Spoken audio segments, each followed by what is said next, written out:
Today I will be reading Saint Faith out of In God's Garden, Stories of the Saints for Little Children. Among the many martyrs who long ago gave up their lives rather than deny their master, we love to remember one little maid, a child martyr and saint. We do not know a great deal about her, for she lived so very long ago, but what we know makes us love and honor her and speak her name with reverence. Faith was the name of this little maiden, and her home was in France, in the pleasant country of Aquitaine. Her parents were rich and noble, and she was brought up carefully and taught to be courteous and gentle to everyone. But she did not need much teaching, for her nature was sweet and pure, and her face was fair, with the beauty that shines from within. The town in which little Faith lived was called Agen, and lay at the foot of a high, rugged hill, which seemed to keep guard over it. It was a quiet little place, and most of the people who dwelt there were Christians, living happily together with the good bishop at their head. But one day a heavy cloud of dust was seen rolling along the high road that led over the mountains to the city gates, and messengers came running breathlessly into the town, warning the people that a great company of soldiers was marching towards them.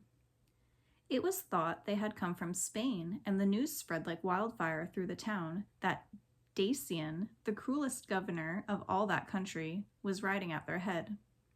In fear and trembling, the people waited. They stood in little knots, talking under their breath of all the evil this man had done, or shutting themselves into their houses. They scarcely dared to look out the windows. And soon the great company came sweeping in, swords clattering and armor glittering in the sunshine, rough soldiers laughing carelessly as they rode past the frightened faces. And at their head, a cruel, evil-looking man who glared from side to side as if he were a wild beast seeking his prey. Doubtless it pleased him to see how everyone trembled before him, and he smiled scornfully to think how easy a task it would be to teach these Christians to deny their God and drag their faith in the dust. And soon the reason of his coming was known to all, for he ordered it to be proclaimed in the marketplace, that every Christian who refused to sacrifice to the heathen gods should be tortured and put to death.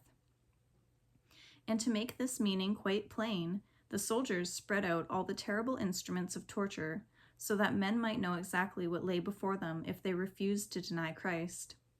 But in the night, the terrified Christians stole silently out of the town, and climbing the high hill that overlooked the city, they hid themselves in the great caves among the rocks.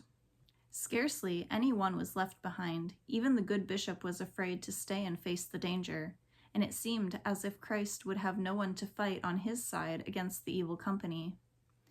But when morning came and the furious Dacian discovered that everyone had fled, he sent his soldiers to search and bring any who might remain hidden in the city, that he might wreak his vengeance on them.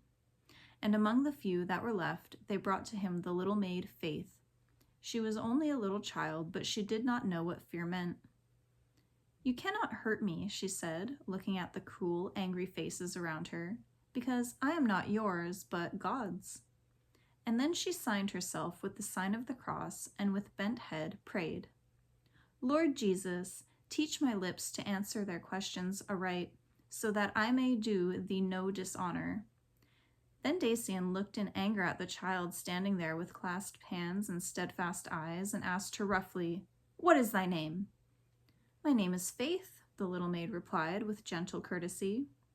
"And what God dost thou serve?" asked the cruel governor. "I am a Christian, and I serve the Lord Christ," replied the child. "Deny him and sacrifice to our gods," thundered the governor, "else shalt thou endure every kind of torture until there is no life left in thy young body." But Faith stood with head erect and hands clasped tight together. Not even the ugly instruments of torture could frighten her. "I serve the Lord Christ," she said, "and you cannot hurt me because I am his." Such a little maid she was, standing there among those rough, cruel men, offering her life gladly for the faith of her master. Such a few years she had spent in this bright world, and so many stretched in front, holding pleasures and promises in store. And now she must give up all, must put aside the little white robe and golden sandals, and take instead the robe of suffering and go barefoot to meet the pain and torture that awaited her. And though they scourged her and made her suffer many cruel torments, they could not bend her will nor break her faith. Indeed, it seemed as if she did not feel the pain and anguish. And God stooped down and gathered the little faithful soul into his bosom, and when the people looked, the child was dead. But in the cave among the mountains, that very day the bishop sat, sad and troubled. He was gazing away across the plain to where the town lay half hidden in the mist, thinking of those faithful few who had chosen to stay behind. And suddenly the mist broke in front, and a vision stood out clear before him. He saw the child Faith being scourged and tortured. He saw the flames leaping around her, and then, as he looked again, lo, her head was encircled with a golden crown, set with precious stones, each jewel sparkling with light. And from heaven a white dove came gently flying down and rested on the child's head, while from its wings a soft dew fell that quenched the flames. And as the vision faded, the bishop bowed his head in his hands and wept. The thought of what this child had dared to endure for her master, while he had shrunk from suffering aught for his sake, filled his heart with shame. He could not stay there in safety while any of his people might suffer as she had done. So that night he returned to the city to help and comfort the few remaining Christians.